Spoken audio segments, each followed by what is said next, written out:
नमस्कार। आज हम भोजन के मुख्य घटक कौन से हैं, इन पर जो है बहुत ही कम समय में, बहुत ही कम शब्दों में चर्चा कर रहे हैं। जो सबसे ज़्यादा ज़रूरी है वो है 5 होते हैं। सबसे पहला नंबर है कार्बोहाइड्रेट, उसके बाद फैट, उसके बाद प्रोटीन, उसके बाद विटामिन्स, खनिज और जल और लवण। ये होते हैं मुख्य भोजन के घटक।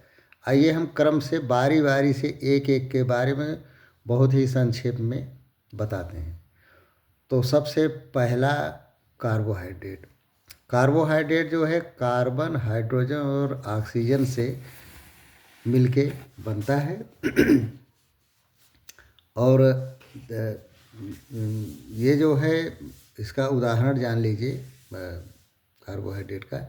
यह जैसे ग्लूकोज है, फ्रक्टोज है, सुक्रोज है, लैक्टोज है, चुकंदर है, खजूर है, आलू है, चावल है, मक्का है और साबूदाना है। ग्लूकोज को जो है वो ग्लाइकोजन के रूप में जो है परिवर्तित करके यकृत की कोशिकाओं में संचित कर दिया जाता है। और कार्बोहाइड्रेट जो होता है ये शरीर को तुरंत ऊर्जा देता है, तुरंत का तुरंत। ग्लूकोज जो है आप पानी में घोलिए, किसी को पिलाइए, तुरंत एनर्जी देगा। अगर कोई बहुत ज़्यादा वीकनेस है तो उनको आप ग्लूकोज का पानी जो है पिलाइए और एडवांस तुरंत एनर्जी लीजिए। कार्बोहाइड्रेट का एक वो मैं बता रहा हूँ सुरक्षा कैसे करता है कार्बोहाइड्रेट। जैसे मान लीजिए आप धूप में जा रहे हैं और आपको धूप तेज़ लग रही है, तो सुरक्षा के लिए आप एक छाता लगा लेते हैं। तो ये समझिए कि आपको कार्बोहाइड्रेट जो है ये एक छाता की तरह काम करता है, बरसात से, धूप से, हर चीज़ से बचाता है। इस तरह से शरीर की सुरक्षा करता है। तो ये हुआ जो है आपका वो क्या कहते हैं कार्बोहाइड्रेट हुआ। और इसके बाद हम आते हैं वसा पे। वसा मतलब फैट। फैट जो है ये भी जो है कार्बन, हाइड्रोजन और ऑक्सीजन के मिलने से बनता है, लेकिन बस इतना ये होता है कि इसमें जो है ऑक्सीजन की मात्रा थोड़ा सा कम होती है। पशुओं से ये हमें जो है ना मक्खन, पनीर, दूध और घी से मिलता है। नारियल से, बादाम से, मूंगफली, सरसों, तिलहन, ये सब से, ये सब जो है फैट के जो है स्रोत होते हैं। अब फैट की उपयोगिता, वसा की उपयोगिता क्या ये जान लीजिए कि शरीर में जो है अतिरिक्त भोज्य पदार्थ वसा के रूप में संग्रहित होता है। वसा जो है ऊर्जा प्रदान करती है, ये ताप नियंत्रक करता है। इसे जो है तापमान का नियंत्रण करता है शरीर का, और कोशिका कला के निर्माण में जो है सहयोग देता है। वसा जो है इससे जो है आपके शरीर की जो है आकृति भी ये प्रदान करता है। और वसा जो है एक उदाहरण आपको बता रहा हूँ। वसा जैसे मान लीजिए आप गाड़ी में तेल भरवाते हैं, पेट्रोल डलवाते हैं गाड़ी में, तो जब तक पेट्रोल रहता है तब तक गाड़ी चलती है। उसके बाद फिर वही हाल है फैट का भी। तो बस वैसे जान लीजिए आप, ये ऊर्जा देता है, ऊर्जा देता रहता है जब तक फैट शरीर में है। इसलिए ऊर्जा के लिए जो है आप फैट का सेवन जो है संतुलित मात्रा में करें। अब इसके बाद आते हैं हम प्रोटीन पर। जो है प्रोटीन जो है ये भी कार्बन, हाइड्रोजन, ऑक्सीजन, नाइट्रोजन, ये सब जो है प्रोटीन के निर्माण में भाग लेते हैं। प्रोटीन का जो है ये एक अणु जो होता है प्रोटीन का, वो कई अमीनो अम्ल से मिलकर जो है बनता है। तो जंतुओं में जो है प्रोटीन का स्रोत जो है वो मांस, मछली, दूध, अंडा, पनीर, ये सब होता है। वनस्पति जगत में प्रोटीन जो है ये दाल, गेहूँ, मूंगफली, बादाम आदि से मिलता है। जंतुओं में प्रोटीन के स्रोत मांस, मछली, दूध, अंडा तथा पनीर आदि हैं। तो वनस्पति जगत में ये दाल, गेहूँ सब से मिलता ही है।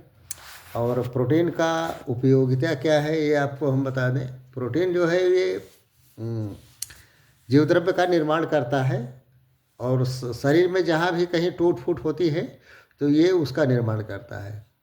और आवश्यकता अगर पड़ती है तो ऑक्सीकरण के द्वारा जो है ये ऊर्जा भी प्रदान करता है। तो ये हुआ प्रोटीन का काम। प्रोटीन आप ऐसे सरल भाषा में समझ लीजिए, प्रोटीन जैसे एक एक ईंट जोड़ के दीवार बनती है ना, तो वैसे समझ लिए प्रोटीन, ये प्रोटीन जो है इसी तरीके से निर्माण करता है, इससे बॉडी वेट बढ़ता है। जैसे एक एक ईंट रख के धीरे धीरे दीवार बनती है, तो वैसे वैसे धीरे धीरे ये निर्माण करता है। निर्माण का काम का है ये प्रोटीन का, जहाँ भी टूट फूट हुआ है वहाँ निर्माण करेगा, इससे आपका बॉडी वेट बढ़ता है।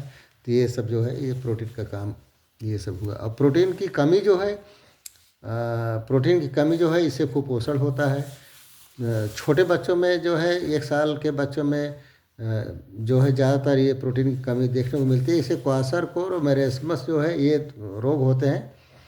क्वाशरकोर रोग जो है ये प्रोटीन की कमी से होता है। यह स्थिति लगभग जो है 12 माह के अंदर की आयु में आती है, जब माँ के दूध में अनियमितता हो जाती है। जिन बच्चों का क्वाशरकोर हो जाता है तो उनकी जो है बाजू और जो है टांगें जो होती हैं ना, वो बहुत पतली हो जाती हैं। तो वो जो है बच्चा इसे देखने में, छोटा बच्चा इसे लगता है चेहरा उसका बिगड़ जाता है, इसे लगता है कोई किसी बूढ़े आदमी का चेहरा है। उससे उनकी प्रतिरक्षा प्रणाली जो है बिल्कुल कमज़ोर हो जाती है, मानसिक मंदता उत्पन्न हो जाती है क्वाशरकोर में। मेरस्मस जो है ये रोग जो है ये ऊर्जा की कमी से होता है। मेरस्मस रोग में बच्चा जो है बहुत कमज़ोर दिखाई देता है। बच्चों का विकास जो है बिल्कुल रुक जाता है, ऊतक और मांसपेशियों का उसमें हरासमेंट होने लगता है। मेरस्मस जो है ये सामान्यतः 6 महीने से लेकर 1 साल के बच्चों में होता है, जो माँ के दूध से वंचित रह जाते हैं। आजकल आप देखते हो कि बहुत सी माताएं जो है वो दूध अपना पिलाती ही नहीं, पिलाना ही नहीं चाहती, जबकि सारे डॉक्टर बताते हैं कि माँ का दूध जो है सर्वोत्तम है। लेकिन वो जानते हैं क्या करते हैं, वो कहें कि दूध ही नहीं है, तो दूध नहीं है तो लाओ फिर बाहर का दूध लाओ पिलाओ, डेयरी वाला दूध लाओ, गाय वाला लाओ, भैंस वाला लाओ, तो बाहर का दूध पिलाओ, बच्चे को जो है बीमार करो। तो ऐसे होता है। मेरस्मस रोग से जो है जब पीड़ित बच्चे जो होते हैं अपनी आयु से बिल्कुल एकदम छोटे लगते हैं। वो जो है उनकी प्रतिरक्षा प्रणाली बहुत कमज़ोर हो जाती है, भूख वूख नहीं लगती उनको, बार बार जो है हर हफ्ते जो है उनका डाइजेशन ख़राब रहेगा, पेट निकल आएगा, और कभी कभी लैट्रिन करेगा ही नहीं, कभी कभी जो लैट्रिन जो है एक एक दिन में जो है कई बार करेगा। लीवर तो एकदम डैमेज समझिए कर देता है, तो डायरिया हो जाता है, कि नाड़ी जो है मंद हो जाती है। कभी कभी तो बच्चे की जो है सांस वाँस भी फूलने लगती है। कुल मिला जुला के जान लीजिए उसकी दशा एकदम बिल्कुल ख़राब हो जाती थी। ये होता है प्रोटीन की कमी का कारण जो है। अब आइए थोड़ा सा चलते हैं, चर्चा करते हैं विटामिन पे। विटामिन जो है 2 प्रकार के होते हैं। विटामिन वैसे तो बहुत हैं, लेकिन मुख्य रूप से 2 प्रकार के, जैसे एक जल में घुलनशील और एक वसा में घुलनशील, ये 2 प्रकार के विटामिन होते हैं। जल में जो घुलनशील विटामिन होते हैं वो विटामिन बी, तो बी में बहुत से हैं, B1 B2 B6 B12 अच्छे बी कॉम्प्लेक्स में, और विटामिन सी होते हैं, ये वाटर साल्युबल होते हैं, जल में घुलनशील। और उसके बाद फैट साल्युबल होते हैं। फैट साल्युबल जो होते हैं विटामिन ए है, डी है, ई है, के है। तो इस तरह से विटामिन हुआ। अब उसके बाद अंत में जो है आते हैं जल और खनिज लवण पे। जल जो है जीवद्रव्य का मुख्य भाग है। जीवद्रव्य की सक्रियता जल से प्रभावित होती है। जल जो है सार्वत्रिक विलायक के रूप में शरीर में होने वाली सभी जैविक क्रियाओं में भाग लेता है। यह शरीर के ताप नियमन तथा पदार्थों के स्थानांतरण में सहायता करता है। अकार्बनिक खनिज लवण अनेक उपापचयी क्रियाओं के लिए जो है बिल्कुल आवश्यक होते हैं। ये शरीर के विभिन्न अंगों के निर्माण में भी जो है सहायक होते हैं। जैसे दांतों व हड्डियों के लिए कैल्शियम, फास्फोरस, लोहा, हीमोग्लोबिन, आयोडीन, थायरॉक्सिन, आप समझ रहे हैं थायरॉक्सिन जो होता है, थायराइड हो जाता है तो उसमें थायरॉक्सिन का टेबलेट दिया जाता है। अक्सर वो चलता है, वो काफ़ी दिनों तक चलता है। बड़ी गंभीर बीमारी हो जाती है थायराइड की, तो वो जो है थायरॉक्सिन का दवा दिया जाता है थायराइड में, तो उसका भी निर्माण जो है इनसे होता है। तो ये हुआ भोजन का मुख्य घटक। तो इन्हें आप सबका जो है वो संतुलित जो है भोजन करें।